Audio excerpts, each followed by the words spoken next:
I welcome you all to this very interesting new RDX webinar from Biomedical. My name is Herman Groepenhoff. I'm part of Medical Affairs, and I'm happy to introduce to you Professor Brian Graham, who is very involved, of course, in this topic. He's the first author of the 2017 published ERS ATS standard for single breath diffusion, but he's also the second author of the GLI reference values for DLCO in Caucasian.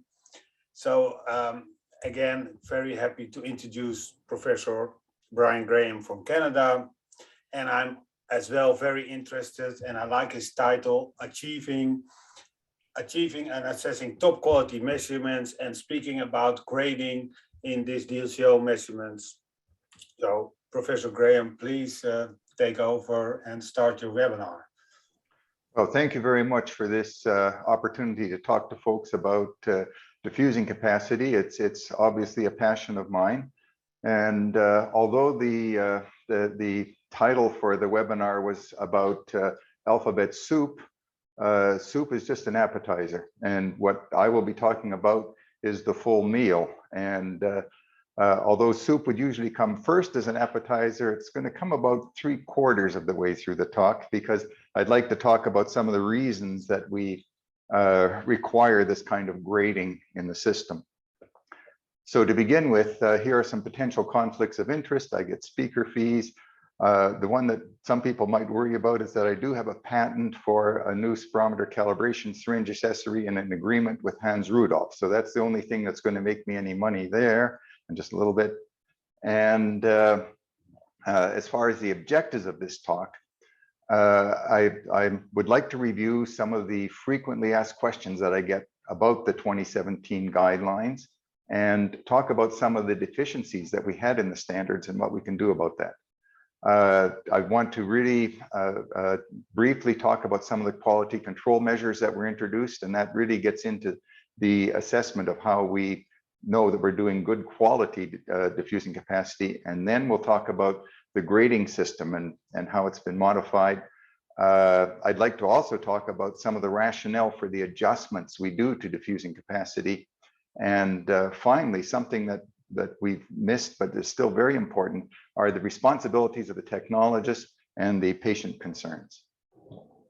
So to begin with, one of the changes in accuracy that we introduced in the 2017 diffusing capacity standards was that we tightened the flow tolerance from 3% in the old standards to ±2% over the flow range of -10 to +10 liters per second. The syringe calibration, the calibration syringe still has a tolerance of 0.5%. So the combination of these gives a 2.5% tolerance. And so the calibration needs to be within 75 milliliters of that 3-liter syringe. Now, just to clarify, when the 2019 spirometry standards came out, we specified a 2.5% flow and volume accuracy. And a lot of folks were saying, well, does that mean we can still use that accuracy when we're measuring diffusing capacity? But the answer is no. It still is 2% for the diffusing capacity standards. And the reason for this is that we're dealing with a smaller flow range than spirometry. And the other thing is that the pulmonary function systems that are doing diffusing capacity tend to have better grade flow devices than some of the standalone simple spirometry systems in general. The other thing we introduced under calibration and quality control was the 3-syringe analyzer linearity test. And I get a lot of questions about this. So the test starts with about 1 liter of room air in the syringe. The exact amount isn't all that important. Then we conduct the single breath maneuver in the ATP mode, fill the syringe with test gas for the remainder of that 2-liter stroke, let it go through a breath hold and then empty it completely.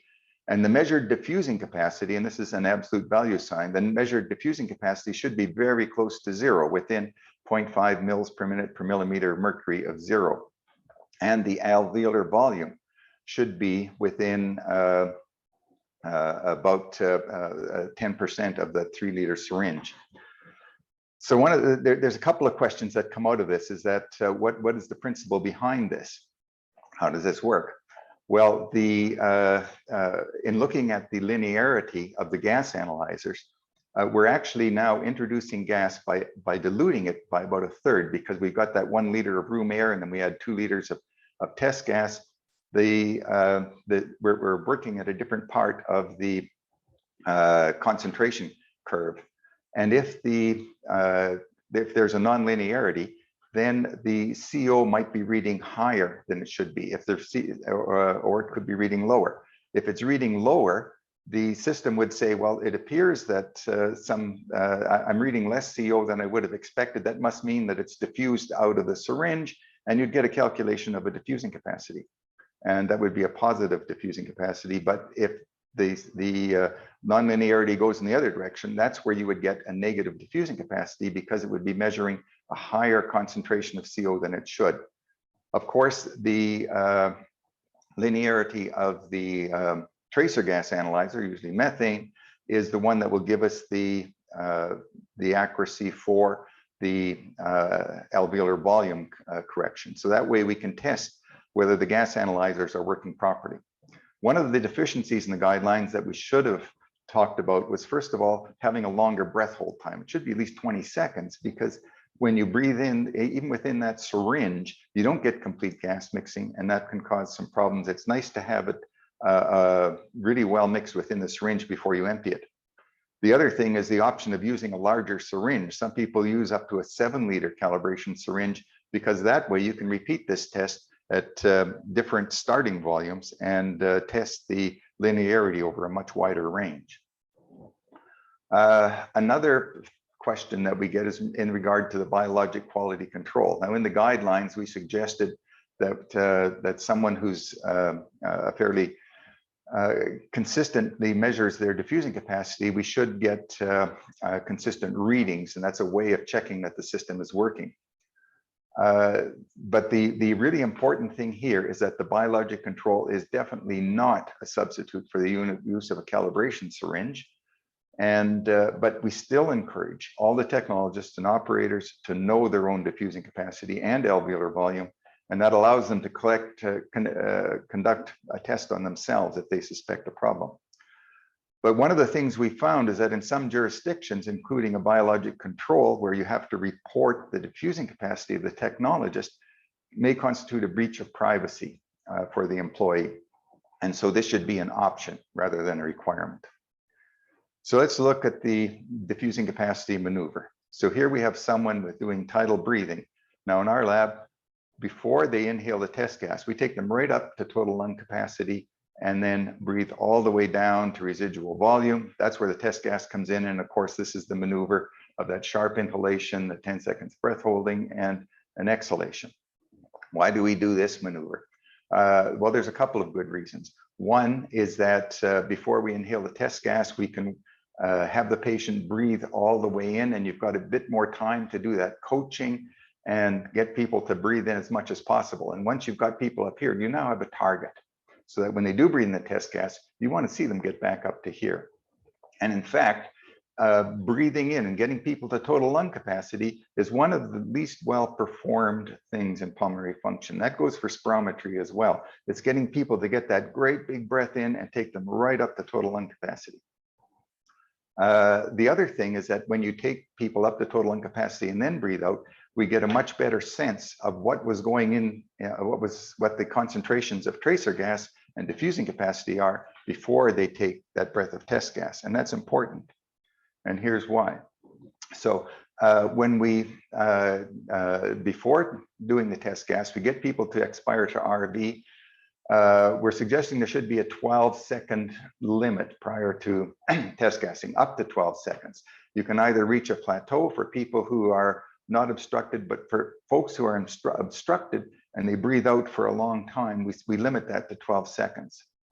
And during that exhalation, and right at the end of exhalation, we monitor how much tracer gas and carbon monoxide are left in the lung before they took the test gas. And we want to check, first of all, is the tracer gas washed out? And if it isn't, we can use that value to calculate VA.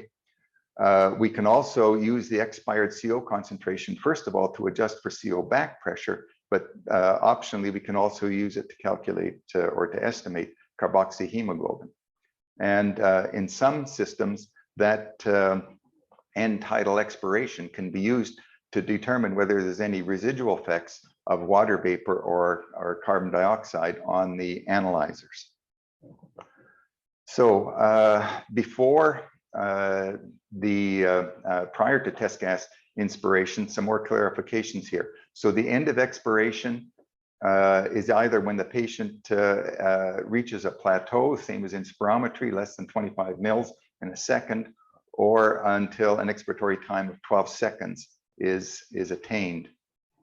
And then we measure the CO and the methane concentrations at the point where the expiratory flow falls to the level of the aspiration of the gas analyzer. So remember, those gas analyzers are constantly aspirating air out of the mouthpiece. And if the amount of air that's being aspirated out of the mouthpiece is less than the amount of air that the person is actually breathing out, then you're not getting a valid reading. So that indicates where the reading should take place. Now, in performing the diffusing capacity maneuver, the expiration times are limited to 12 seconds because if someone has obstruction and breathes out for a long time, that can lead to both hypoxia or a prolonged Valsalva-like maneuver, which may reduce pulmonary capillary blood volume, and that also reduces diffusing capacity. So our deficiency was that the maximum expiratory time wasn't specified, but we're suggesting now it should be 12 seconds. Similarly, on the final expiration after the breath hold, we want people to breathe out, but the end of that maneuver is either when, again, a plateau is attained. That's after you've done at the end, they've inhaled the test gas, they breath hold for the 10 seconds, and then they breathe out. And we say we breathe out until either a plateau is attained or once again the 12 seconds. And the other caveat here is when the expiratory flow falls to the level of the aspiration flow of the gas analyzer. So we'd have that same problem. We don't get valid data if we go any further. Now, we've also recommended to the manufacturers that they include an auditory beep to alert the operator when end expiration has been reached. And that is because as the technologist, you need to be watching the patient. You need to keep an eye on them to make sure that everything's going well. There's no sign of leaks, other such things. And you have to divert your attention back and forth between the computer screen and the technologist. And you don't want to be so focused on the computer screen trying to figure out what's happening that having that beep is a nice assist. So one of the things about our new, they're not new anymore, they're old, 2017 standards, is that we really made the move to the use of rapidly responding gas analyzers. And the previous ones were really heavily weighted towards the classical systems, where a physical sample of expired gas was collected during exhalation. And really the only data point you had was the tracer gas and the carbon monoxide in that sample right at the end. And the sample was more or less collected blind. You didn't have all of this other information. But now we have these wonderful rapidly responding gas analyzers, and they provide continuous data all the way through from the end of expiration prior to breathing in, and then the breath hold, and then breathing out. And so one of the things that we really stress in the 2017 is that we should be using all of this data because we've got all this data available. So first of all, looking at volume, one of the things you would see is was the expiration complete? Did the patient breathe all the way out? But the next thing is looking at the gas concentrations. And so was the CO down to 0? Was the tracer gas washed out completely? We have that data available. Let's use it. The criterion for the tracer gas being washed out is 2%. And we can see in this case, it wasn't washed out. And ordinarily, if we just use the old method of, for Jones and Mead method of calculating alveolar volume, this would give us an error of more than 2% in measuring VA. And of course, that directly impacts the error in measuring diffusing capacity. So what can we do about it? Well, if we know that this is the residual gas, tracer gas that's left in the lung before we start, because we've got all this data, we can do some better measurements. We can measure all of the tracer gas that went into the lung during inspiration. And in this case, the patient breathed in and then had a little puff out. This often happens when you relax against the mouthpiece. And so peak lung volume occurred here. And then during expiration, we monitor, again, all of the tracer gas that comes out during expiration. So if we know how much they had to, before they inspired the test gas, how much more came in with the test gas, and then how much came out, we can calculate how much was left after they finished breathing out. And so we have the tracer gas at end concentration, and we can use this as our mass balance equation for calculating absolute lung volume. And where we calculate absolute lung volume is really at the end, not at TLC. So this data says, what was the lung volume when they finished breathing out?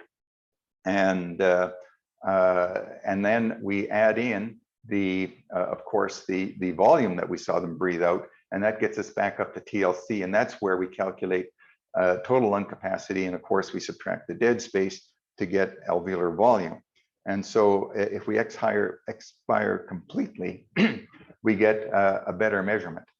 The other advantage here is that if you make, say, a 10% error at TLC in your calculation, you could be out by 500 mils. But if you are measuring down near the bottom, that same error would be about, if you're still off by 10%, that's only 200 mils. So this again will reduce the error and give you a much more robust measurement of lung volume. Because the old one, for example, if the sample was here, it's assuming that all of the tracer gas is uniformly mixed in the lung, and we can see it isn't. We can see that the if you're only going to use the tracer gas in one little sample, you would get continuously different measurements of lung volume depending where you took that sample. Another change that was made was adjusting where the sample occurs. Now, before the guidelines were introduced, we already had many manufacturers introducing the concept of showing you where the sample was taken, and it was usually on a graph of concentration versus time. And so in this case, we could say, well, the alveolar sample was taken at this point. And then it gives the technologist the option of shifting this if they think that some of the dead space gas has been included. So in this graph, the technologist looked at this and said, you know, there might have been some test gas in here. I'm going to move the sample along, and they moved it a little bit. So all you see is, again, the sample has moved. There it is. What we've recommended is that this graph should be given as concentration versus volume. And that tells us a lot more about what's happening, because now we can see the washout volume a lot more easily. We can draw a nice regression line through the slope of phase 3 and get the break point of where we switch from phase 2 to phase 3 in the washout and take the sample at that point. We also see that in this case, it's a half-liter sample. If we look to where this one got moved, we can see it was moved well down the curve, far more than it should have been. That actually this breakpoint calculation was just the right place to take it. And if we move the sample later into exhalation, we actually end up overestimating diffusing capacity. Here's a graph that we included in the standards, and this is really pretty much a carryover from the 2005.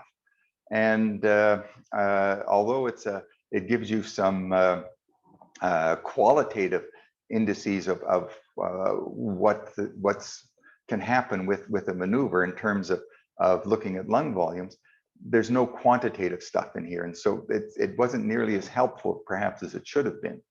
But what are some of the things that can happen? Well, as we saw in that previous graph, when someone breathes in, they might breathe in all the way up to TLC, and then as they relax against the mouthpiece, a little puff comes out, and then they go on to breath holding here. So there's I don't like the word overshoot, because you can't overshoot TLC. It's as big as you can get. But so how much of this is too much?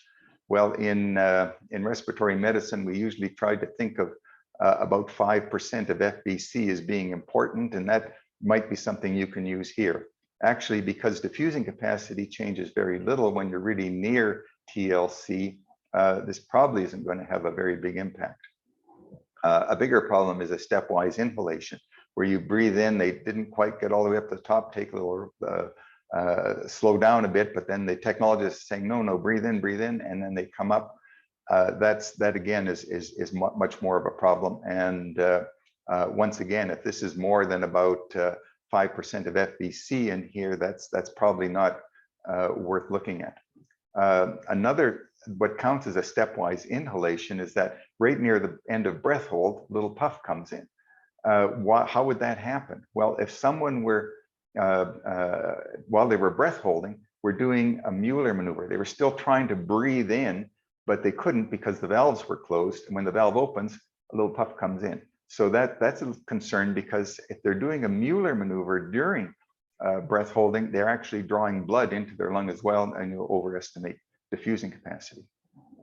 The stepwise exhalation, again, is more of a problem because once again, we've got here, this is someone that's leaking out, breathing out actually before the end of the breath hold, before they really should have been starting. So that's a problem area. Inhalation too slow is another part of it. If you really drag out that inspiration, you can overestimate diffusing capacity. And this can be a problem for, obviously, for someone with a fixed upper airway resistance, and this might be the best they can do. And if that's the case, you've got to alert the interpreter to that message. If we see expiration being less than inspiration, we might worry that there was a possible leak around the mouthpiece or the nose clip. And this is something we're emphasizing a lot more in spirometry as well. If they breathe out and they breathe out a lot more than they breathed in, you worry that you didn't get them down to RV at the beginning. And that's also a concern. We also can have problems with gas concentrations, and that's the other curve that we put in the standards. So we'd like to see the gas concentrations come right up nice and sharply to the top, stay constant during breath holding, and then we'd have the washout and going to the expiratory concentrations.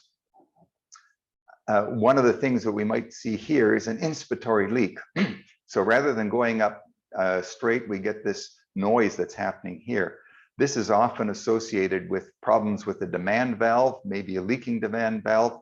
It can also be gas leaks around the mouthpiece or other areas. So seeing this is a problem. It means that there was probably some room air being aspirated in addition to the test gas.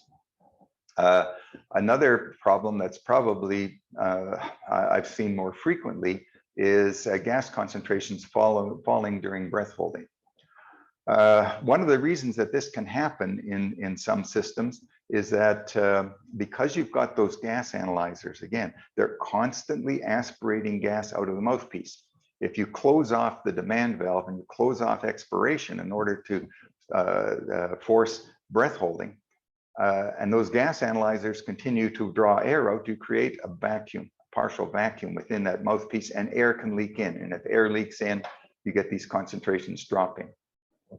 If the concentration drops, but then returns up to this level before you breathe out, that's really not a problem because there's no real change in volume that's happening during this period. This change in concentration isn't going to impact any of the measurements. However, if we have something like in this case where there's been some room air aspirated into the mouthpiece and then they start blowing out, we don't get the concentration going right back up to here. That will affect our measurement of dead space. And so that is a problem and something that would need to be repeated.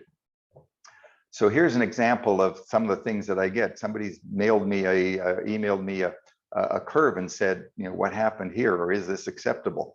And so we have in this graph, this is the mauve line, or the purple line is the patient breathing tidally, breathes all the way out, takes the breath in, the volume part of it looks quite reasonable. The red is the CO and the washout is pretty low, but we can already see that the tracer gas was washed out, wasn't within spec of the washout here. So there was a breath in and there's a little bump at the end. So the bump could have been that the patient breathed out a little bit, but it's a bit worrisome that you would get this much of a bump. And it appears that all the valves were shut off during breath holding. So we get this nice straight line here. But then before the beginning of expiration, we've already got a drop. And that's because as they opened the valve, a bunch of room air came in and everything went down. And so we see that dropped a terrific amount. And so once again, now, if we're looking at the exhaled tracer gas, we don't get that nice curve that allows us to get dead space, and similarly for CO. So this is the type of maneuver you would have to reject and retest. So that brings us into thinking about what is the acceptability of diffusing capacity maneuvers, and what are we most worried about? Well, the two really important things that we have to do is we want to get the person up to TLC. We want to make sure that we've got the biggest VA, because that's going to give us the best measurement of diffusing capacity. And how do we do that? Well, the way we've looked at this is that we say we want to make sure that that inspiration of test gas is at least 90% of the largest VC we've measured before. And that's probably the best proxy we can use to say if they breathed in that much, they probably did get up pretty close to TLC. And but we said that because some people don't get all the way down to RV before they start, if that gas is more than 85% of the largest VC, so if they inspired that much test gas, and this is an important thing, it is and, you have to have both, the alveolar volume is within 200 mils or 5% of the largest VA from another acceptable maneuver, we would say that that would make this maneuver acceptable. But for clarification, there must be at least one maneuver where the inspired volume is more than 90% of the largest VC in the same session before the second criteria can be applied. So if you have two that are at more than 85% and within 200 mils, that doesn't matter. You still have to have one that's got at least 90% of the largest VC. The other thing is stating the same test session has led to confusion.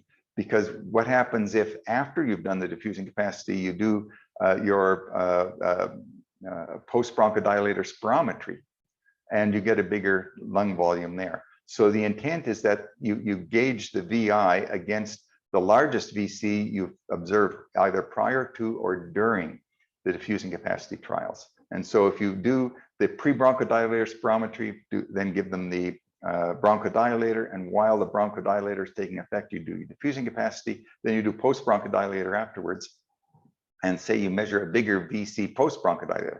You don't have to go back and reevaluate. You use the VI during the test session. On the other hand, in trial 1, if you get a VI greater than 90% VC, but on their second trial, they get a much bigger VC, then you have to go back and reevaluate this first one, because it might be that now the second one has given you a larger VC and the first one might have been out of range. In terms of repeatability, we wanted 2 acceptable diffusing capacity measurements, which are within 2 milliliters per minute per millimeter of mercury of each other. And I apologize now, it just occurred to me I should have had the SI units in here as well. So sorry about that, but they are in the paper. And what a study has found, about almost 5,000 test cases, that this kind of level of repeatability was achieved about 95% of the time. So this is a reasonable target, and this is something you should be shooting for. So now we get to the alphabet soup part and the quality control grading for diffusing capacity. If there was only one thing I could change with the 2017 guidelines, it would be leaving this out. This was a problem. We were asked to come up with a grading system. The only grading system that was available was the one that was being used in Bob Crapo's lab, and this was the system that was used. And it has some problems. It was unclear, it wasn't validated, and it wasn't really the kind of thing we need for our rapid responding gas analyzers, because it did have also this sample collection time requirement in here, which was really related to the discrete sample collection maneuver. So if you have a paper copy of the 2017 diffusing capacity guidelines, I want you to put a big red X over table 3 and try and expunge it from the files. In the later on in the same year, in 2017, when we developed the recommendations for standardized pulmonary function report, we developed a revised grading system. And the really important parts in the grading system, again, are, did they breathe all the way in, where we look at what was the fraction of inspired test gas over the largest VC before, and was the breath hold time in spec. Within the grading system report, we also still had a sample collection time, but once again, that only applies to the old systems where you were collecting a sample blind, and the sample collection time was in there to make sure that you weren't taking too long to collect that sample.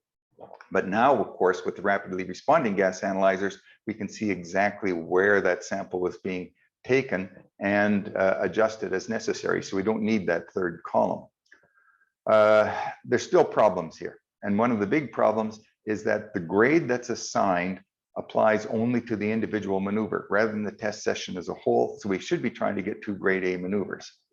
So a grade A maneuver is if we breathed in more than 90% of the largest VC we've seen previously, and we have a breath hold time in that 8 to 12 second range. This is really not much of a problem. We consistently see breath hold times being very close to that 10-second mark.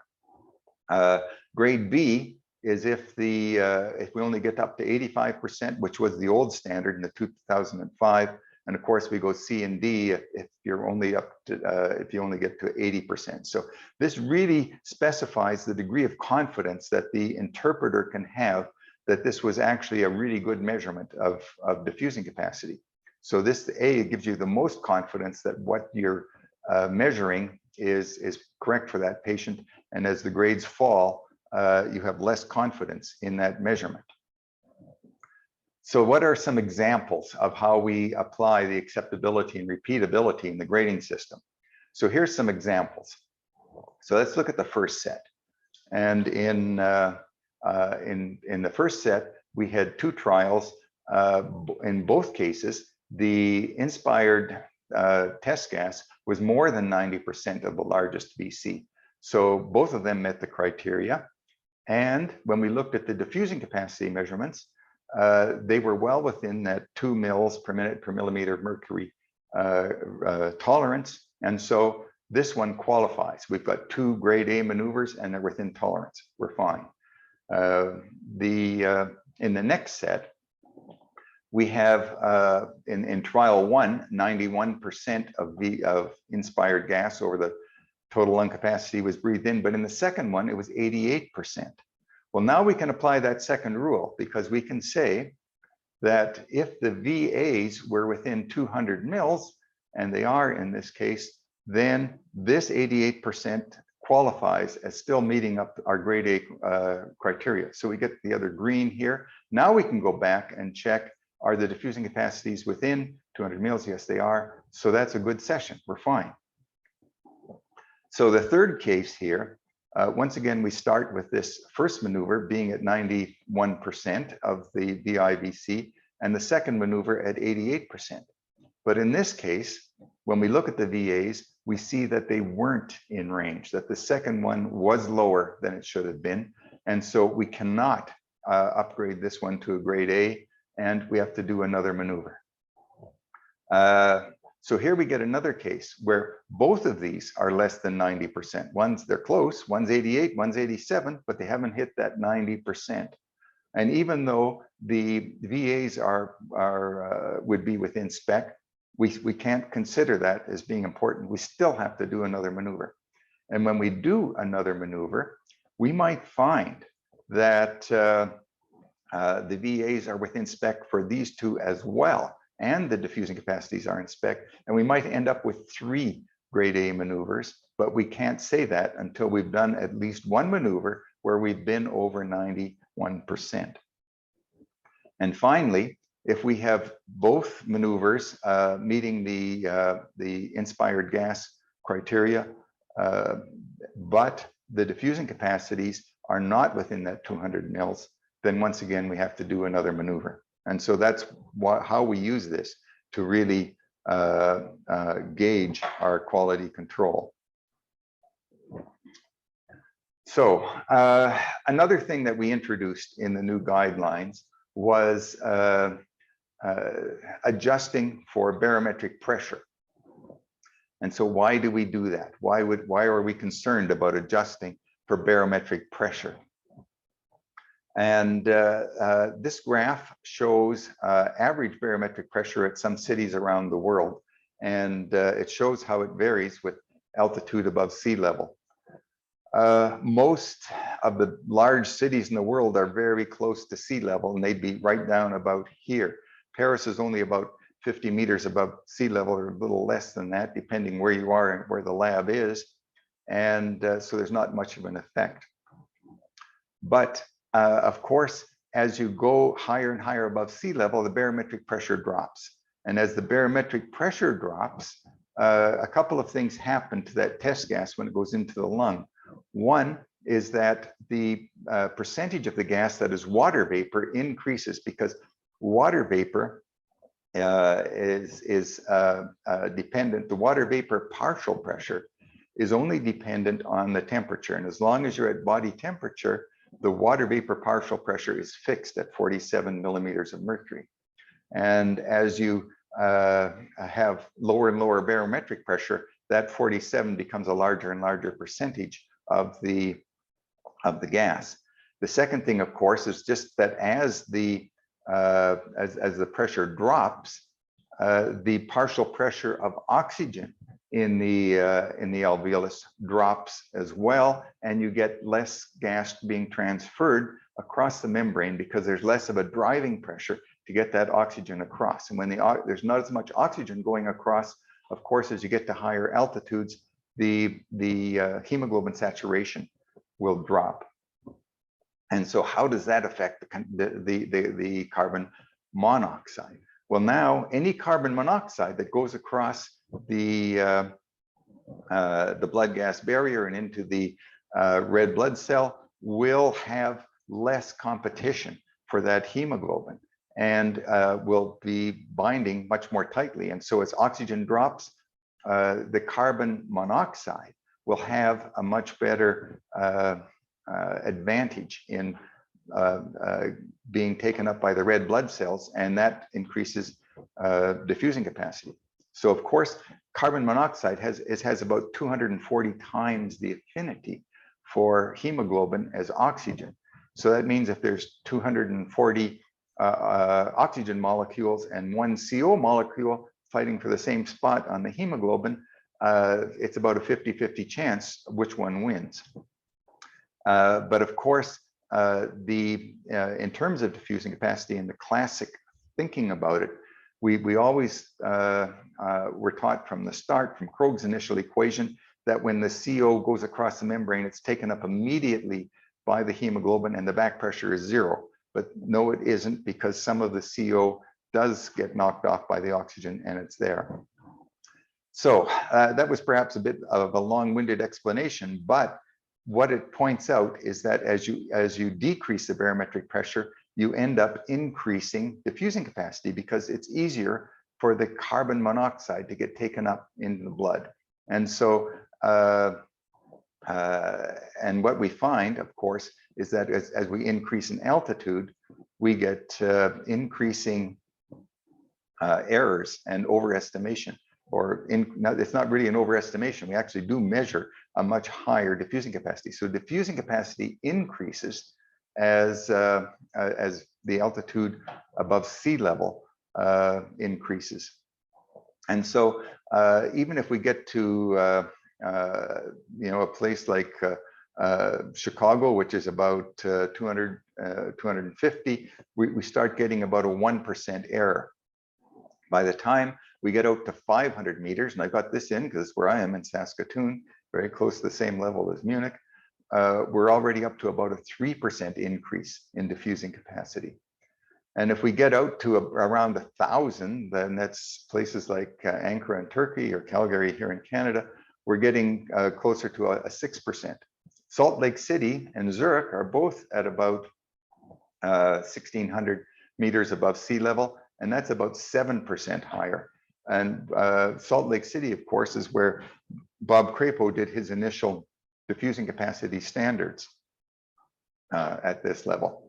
Now, as you start getting to even higher levels, and in the US, Denver is called the Mile High City at 1,600 meters. We're up well over 8%. And but the winner here is Mexico City, and there we're very close to a 12% increase in diffusing capacity. So what do we do about that? Well, in developing the reference values for diffusing capacity with the GLI, the Global Lung Function Institute, we had standard sets of diffusing capacity that were collected from a lot of different locations around the world. And we found that if we adjusted all of them to sea level, that they came together much more with much more differences. And that really increased our confidence levels. So the diffusing capacity is adjusted, or at least the predicted values are adjusted to sea level. And we have the formula for how you would adjust it. Now, the thing is that in most labs, you still report the diffusing capacity that you actually measured, and you would adjust, and what people are usually prefer is that you adjust the predicted value to your current barometric pressure, so that that will give you a better estimate of the a better comparison, rather than reporting taking the measured diffusing capacity and adjusting it down to sea level. So this will be a different preference, whether you adjust your measured diffusing capacity or the predicted diffusing capacity, but it's the way that you would do that.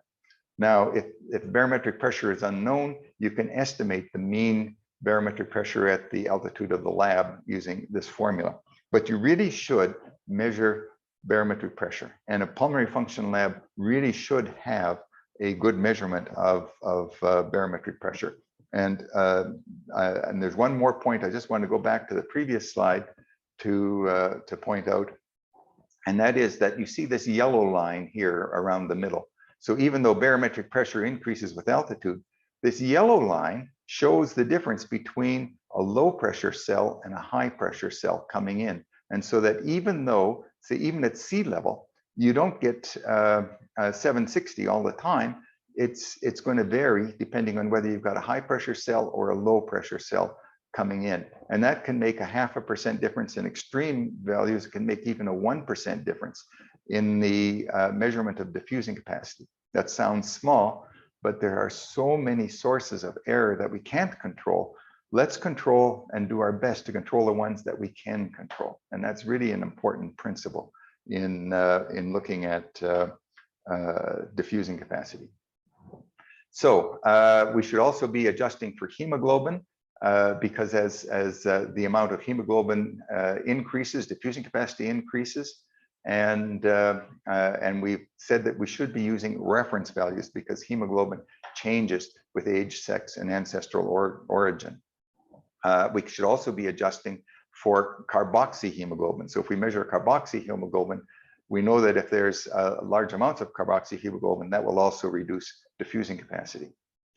Now, finally, I'd like to just say a couple of things about the Technologist and the importance there. And we did, in doing the 2019 spirometry standards, we addressed this in detail, and we didn't include it in the 2017 DCO standards, but I would suggest that this applies equally well, and that operator training and maintenance of competency must be integrated in any testing service, and operator qualifications and policy, it must be in the policies and procedures manual for your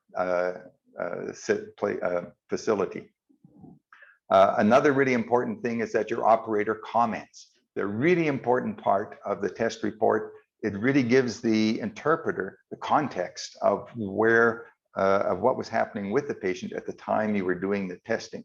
In the spirometry standards, we recommended a drop-down menu with specific comments, and a lot of those comments would still apply to the diffusing capacity. And I would encourage you to look at the online supplement for the spirometry standards, which gives examples of the types of comments that are most useful.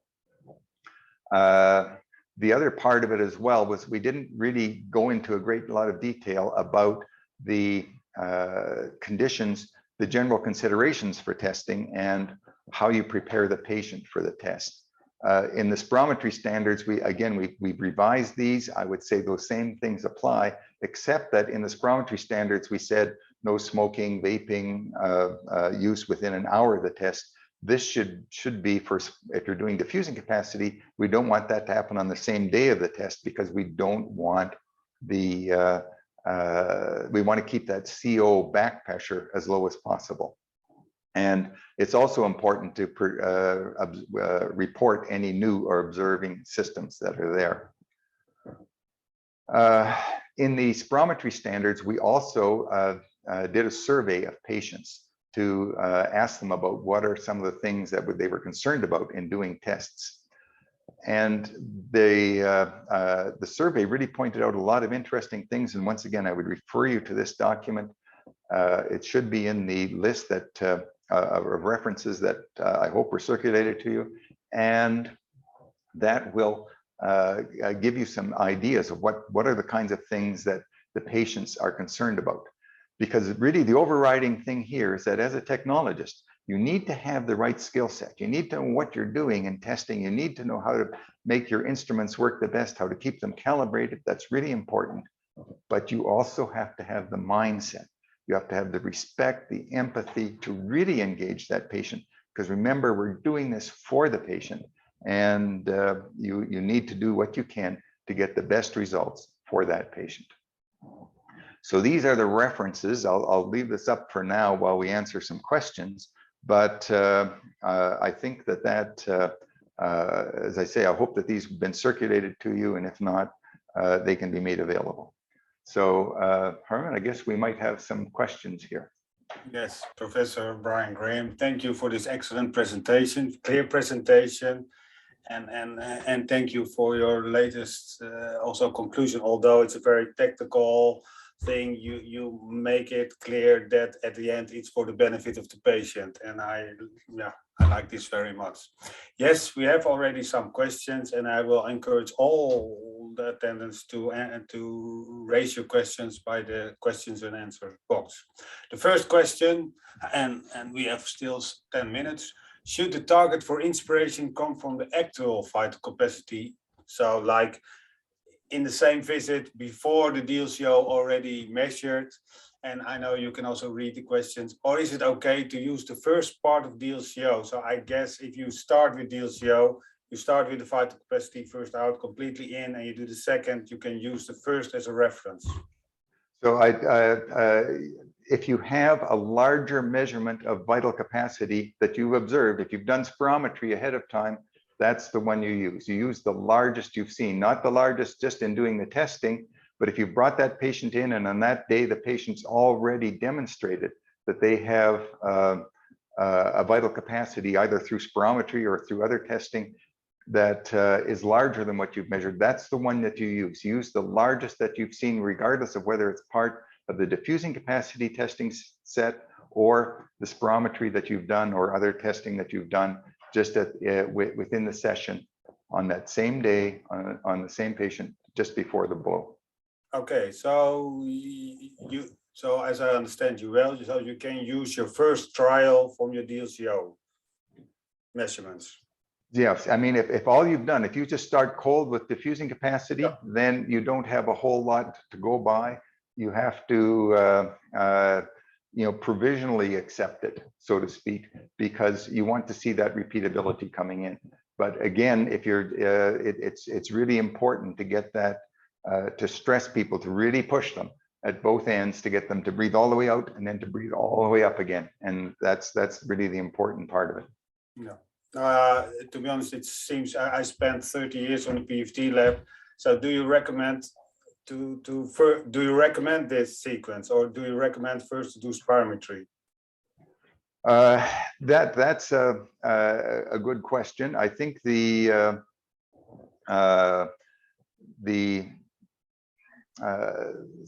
just, my screen has just shifted here. There we go. Okay. All right. So I think there has been some work on that, and actually within the 2005 guidelines, there was a discussion of what should be the sequence of testing. And I think that in many labs, because they want to be efficient, you want to respect the patient's time, and you also want to keep your own costs down. The common thing is to do spirometry, pre-bronchodilator, give a bronchodilator, start the spirometry, and then do post-bronchodilator. And there have been some studies done, and I believe that Philip Burgos did some really good stuff in Spain looking at that, and found that there really was no effect of using salbutamol or albuterol on diffusing capacity in that set. So it's really the other part of it too, I guess, is how do you get the patient comfortable with the machine? I mean, my own feeling is that I would always like to start with a slow VC, because then you've got the time to take the patient to coach through it and to really get them used to sitting on the machine, making sure everything's linked up. But not everyone does a slow VC, and not everyone takes that time. Okay, thank you. We are aligned. Is breath hold time, if the breath hold time of the maneuver is more than 12 seconds, should we edit the sample discard volume to bring it back down if possible? No, I think that's I don't quite understand the rationale for how that might work. And I would say that we want to see that breath hold time. We don't want to see that prolonged breath hold time happening. And once again, prolonging the breath hold time will tend to overestimate diffusing capacity. So I think that's one of the reasons we try to keep that standardized, because we want to compare it. If you're going to be comparing to reference values, you're comparing it to people that have only breath held for 10 seconds. And I think we want to keep it down in that area. So I don't believe that that kind of an adjustment is really going to be all that helpful. In addition to this question, what about sample volume, sample collection time? We see frequently, of course, an acceleration above 4 seconds, especially in COPD. Again, should we change the sample and discard volume to adjust for this? Okay. So the sampling and discard time, as I mentioned before, was really because if you've got an old system where you are collecting more or less blind a discrete sample, and that's why that sample collection time was in the previous tables. If you've got rapidly responding gas analyzers, you can see exactly where you are and exactly where you should be taking that sample. So we don't need to worry about that. And I'm not as worried about the sample collection time in COPD. Yes, you're not going to get people who can really breathe out fast. So you've got to still try and get that, make sure that you've cleared the dead space. And I think that's really the most important thing. In COPD, frequently the very first puff that comes out, even people who have severe obstruction will get out a fairly quick puff right at the start, and then the sample comes on after that. So yes, you can have some problems with that, but I think that I would not be too worried about the sample collection time. And as far as the discard volume and the sample volume that were in place, again, in the 2005 guidelines, that was for the systems where you are collecting a physical sample. And so you let a leader go collect a liter, or, you know, those sorts of things. We're past that. We're using rapidly responding gas analyzers. We need to actually look and say, how much are we collecting? Where are we collecting it? And that's where we'll get the better measurements of diffusing capacity. I agree. I cannot stop myself to do somewhere in between some questions for myself, and totally agree, of course. But what about repeatability? Of course, when you always do 750 discard, 750 sample, you do it always the same. Don't you see a threat? And again, like in CPAT anaerobic threshold, we can ideally find this, but with all the good PFT technicians thinking they know better and find another sample, I see a kind of threat. I see, you understand my question. Yes, yes, and yes, I've seen that as well. You know, you can see, well, you know, gosh, the diffusing capacity I measured here is outside that 200 mils. You know, if I just nudge this sample down, it's going to work. We're not going to get away from people cheating, if you will. You have to, again, you have to rely on the technologist to say that, yes, we're going to do this the best way we can, and this is what we'll do. Now, if you're an interpreter and you have access to the curves, you can look at that as well and say, you know, what happened here? Why did they move this along? It didn't need to be. And that would also throw up a bit of a red flag. So that certainly is something to look at. There are cases where it is completely justified, for sure. You can see that you've got either some of the dead space, or you collected it away, you know, too far down the curve, and you can adjust it.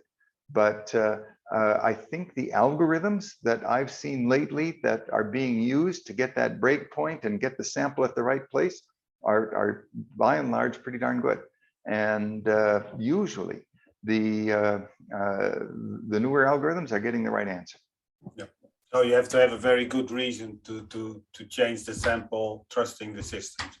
You Yes. already mentioned several times the spirometry guidelines give some a recommendation how to do it. This can be applied to diffusion, but can we expect also DLCO new recommendations like spirometry recommendations? It's a very long, involved process, and my preference, my strong preference, is that these standards should be a living document. Mm-hmm. And we should be, as we put them through and get some experience with them, fix the little problems. And then you saw a lot of the things that I pointed out, things we could have done a lot better. I've also, for example, one of the things I've done is put up a collection of all the questions I've had and some of the changes that I recommended, and I've suggested to ERS and ATS that, you know, why don't we at least publish a little update to the guidelines, but it's not on, and so that's a little bit frustrating for me. But so it's far more of a process than it should be. The other thing that's also missing in this is a general kind of feedback forum, and I'm not really sure how we do that, but I've been getting a lot of feedback from manufacturers. I've been getting a lot of feedback from users, and some really good points coming up and things that we should have maybe done differently or should have considered but didn't. And that's a real problem with some of these guidelines. But and another important thing about guidelines are that the guidelines are the minimum standard. You have to do at least this well. Many times you can do better, and when you can do better, you should. And the guidelines should never hold back innovation. It should never hold back technology. It should never hold you back from doing a better job of measuring lung volumes and lung capacities and all the other pulmonary function things we do. And unfortunately, that has happened too often, is that people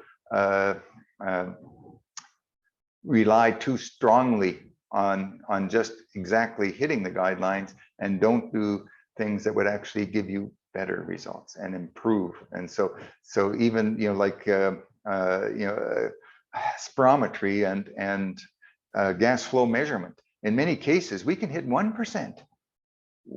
You know, why aren't we doing that? And I think internally, in your lab, like in our lab, we don't even doing spirometry, we don't look at that 2.5%. We try and get down to 1.5% in doing calibrations. I mean, those are all important things. Yeah, no, I think you already answered that. And one of my other questions is like, you see the 90% target, and then people say, oh, we reached it, but I think the target should be 100%. And this is exactly what you try to explain. But it's always confusing also for myself, adjusting the predicted values or adjusting the DLCO. And somewhere the question is about, and I also try to, when it is from the patient itself, like a physiological thing, like a hemoglobin thing, or when it's from the outside world, like what you explained in barometric pressure, then it should be the other one. Can you still, can you try to make this a little bit more clear? Because I also now in your presentation saw you even, it feels like you could do it both ways. It's being done both ways. It certainly is being done both ways, and that depends very much on the labs and the interpreters and you know, what they're more comfortable with. And if you're always seeing people being tested in the same lab in the same city at the time, it's fine. But if you're testing somebody in Zurich and they come down to Amsterdam and get tested, you're going to see a difference. And you need to understand why there's a difference. And if you're comparing a pulmonary function report there to the one at those two different altitudes, which are very different, then you need to understand, and you need to make sure that you know which one is being adjusted, which one is being reported.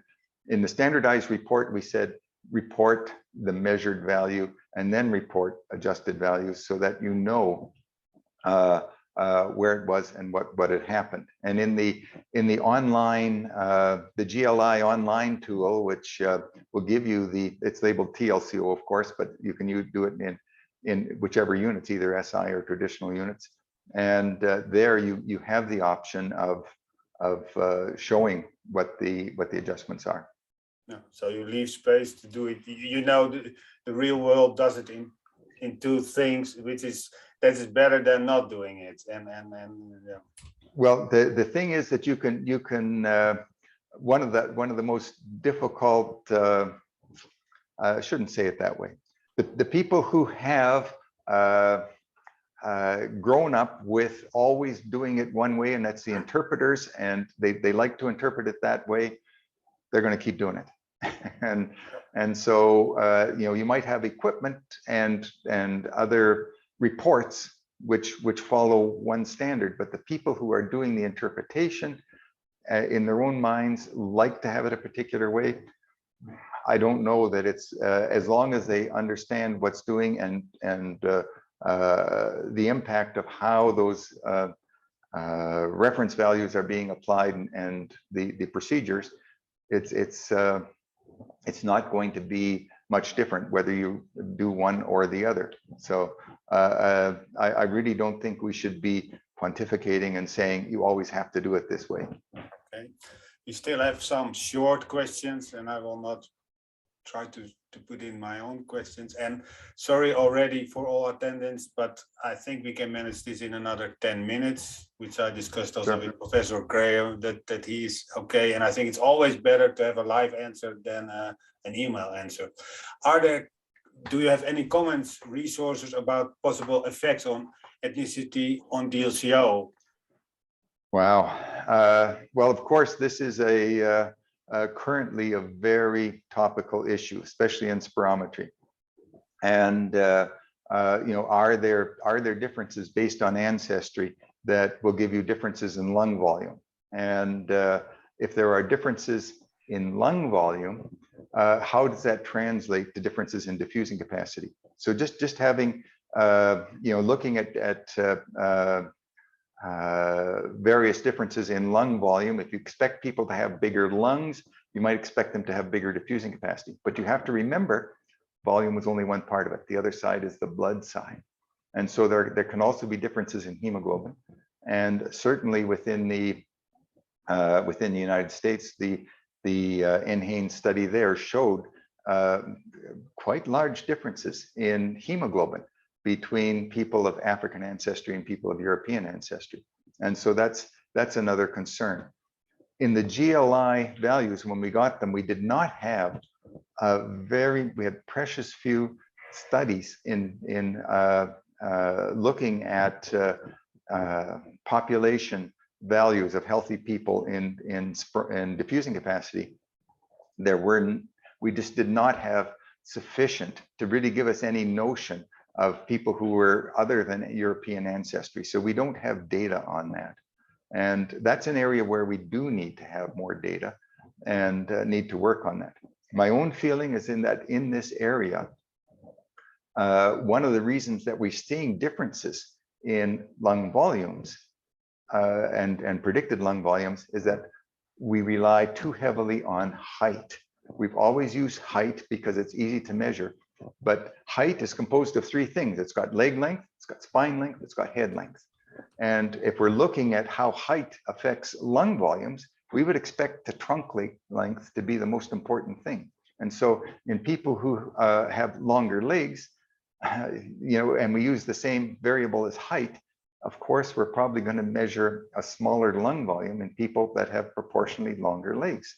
So my own feeling is that where we really need to go is to find a different variable. And in a recent editorial in ERJ, I've recommended that very thing.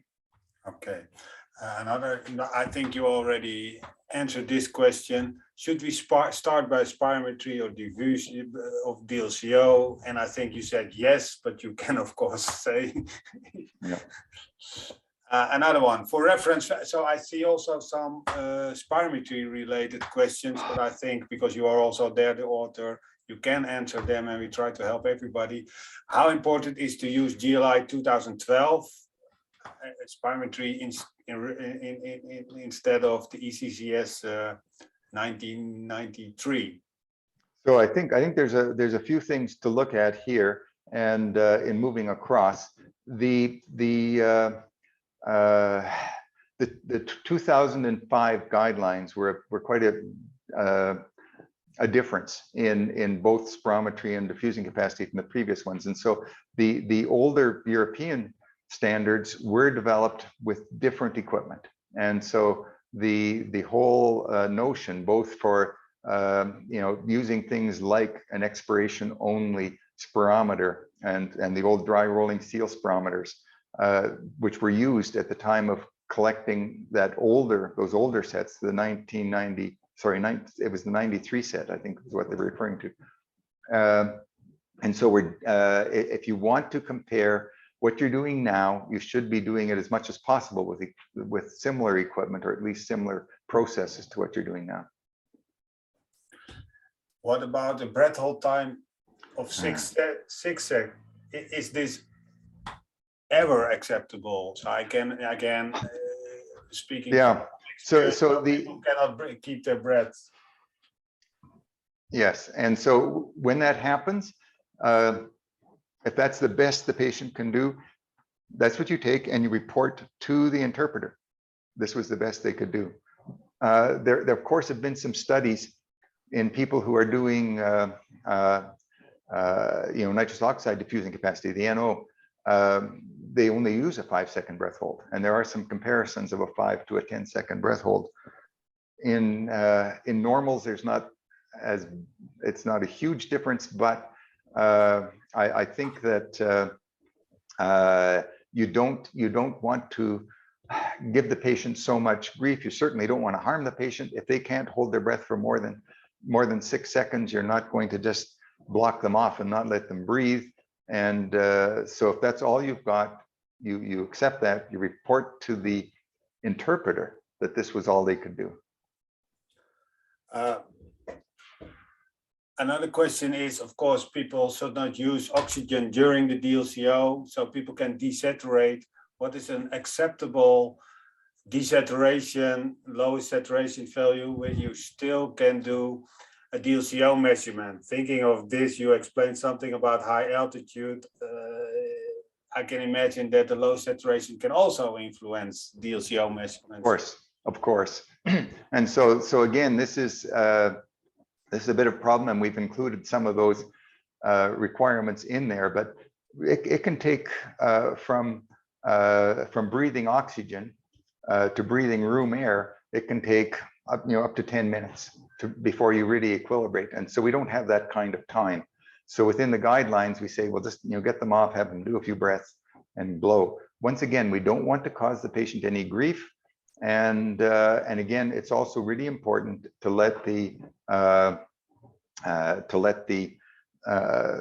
interpreter know what's happening. And so my own personal preference in this is that whenever we report diffusing capacity, we also report pulse oximetry. And so it's good to know both of those things, because they're two different but complementary pieces of information. And often when the physician will see the patient, a lot of them will just do pulse oximetry and see what the patient is in front of them. And now it might be a couple of weeks before they actually go to the pulmonary function lab. And when you do pulse oximetry there, whether or not they're on oxygen, that helps again put the test in context for the interpreter, because they might say, well, when I saw him in my office, he was at 95%, and now he's at the lab and he's only 92%. Something's happened there. And so, that's another part of it. Okay, the last question, and then we manage within 15 minutes. What are your recommendations for a patient? And it's about what are the lowest discard and sample volume. And then, of course, people think of interstitial lung disease with very low lung volumes.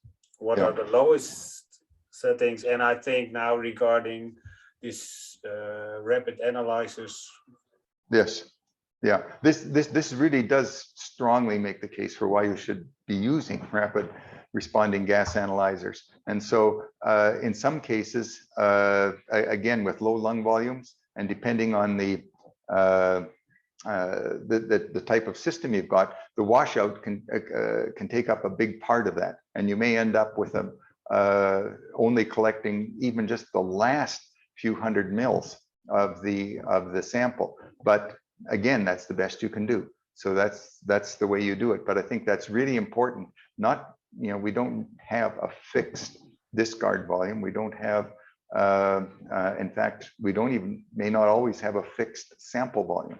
And so all of those things are important for the interpreter to know when they're looking at the value, so they can say how much of this difference that I've seen, or how do I evaluate this test based on that. So yes, even when there's a small washout, when Jones and Mead did their studies, and they're the ones that everybody goes back to, they only collected 85 mils. That was their sample collection.